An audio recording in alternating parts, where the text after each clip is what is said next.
I guess that it can be a little bit like Muslim people who go to Mecca. You wish that at least once in your life you have to see Angkor Wat.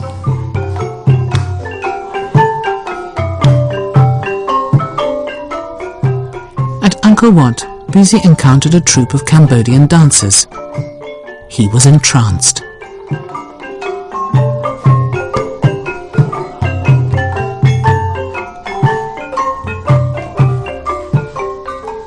In Cambodia, dance was far more than entertainment. According to one founding myth, the Cambodian people were descended from the holy union of a hermit and a celestial dancer.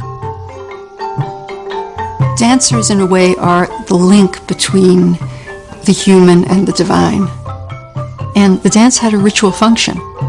For example, the Muni Mekhala dance is actually a rain dance. It's a battle between a storm demon and a sea nymph, a sea goddess. And when thunder and lightning go at each other, it brings rain to nourish the rice fields of Cambodia. Bussy carried on to Phnom Penh, where he filmed the king's own personal troupe. This unique film shows the royal ballet in rehearsal.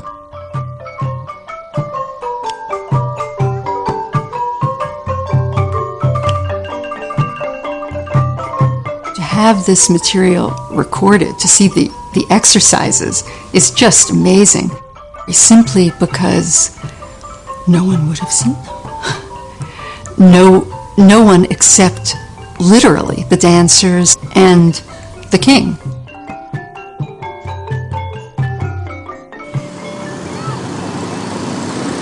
In the 1970s, during the murderous rule of the Khmer Rouge, 90% of the dancers in Cambodia's royal ballet were either killed or exiled. The carnage almost destroyed a tradition which had lasted hundreds of years. EN&KH&FR is one of the few dancers to have survived the turmoil of the Khmer Rouge era. Today she teaches in Phnom Penh, demonstrating to a new generation the skills Bussy photographed in the 1920s.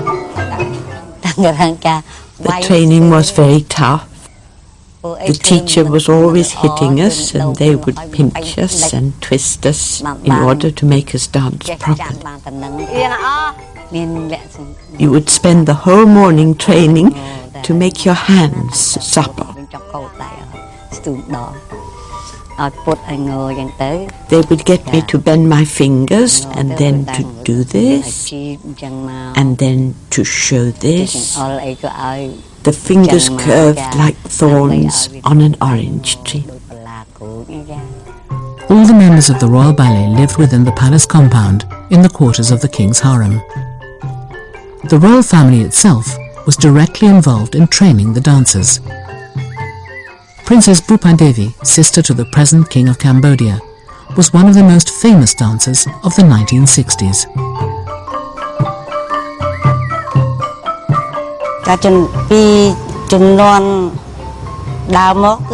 In those days, the dancers from the Royal Ballet were all one big family, and the king looked after that family. Everyone lived within the walls of the royal palace. Mothers with their children, and the skills and techniques were passed from mother to daughter, generation to generation.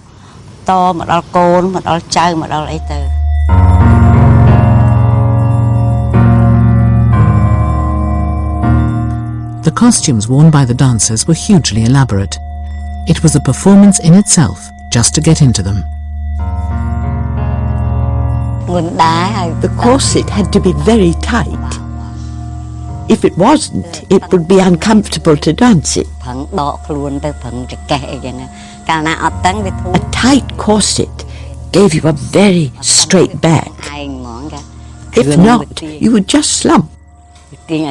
So the tighter the better, really. We didn't have zips or anything like that. Costumes were actually sewn onto the dancers.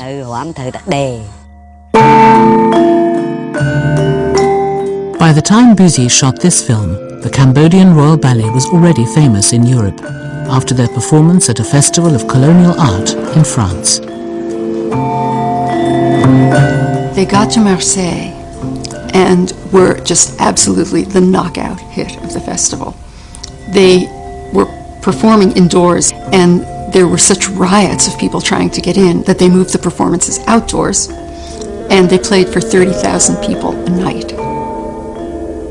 There was a real appreciation that there could be true and brilliant art in one of these native places. The French made an even more extravagant attempt to bring the culture of Indochina to Europe when they built this replica of Angkor Wat in Paris in 1931. Des millions de Français. Millions of French people rushed to see the colonial exhibition, just to see Angkor Wat. You can still find old people who, when they talk about Cambodia, say, "I saw Angkor at the colonial exhibition in 1931. I visited Angkor." J'ai visité Angkor.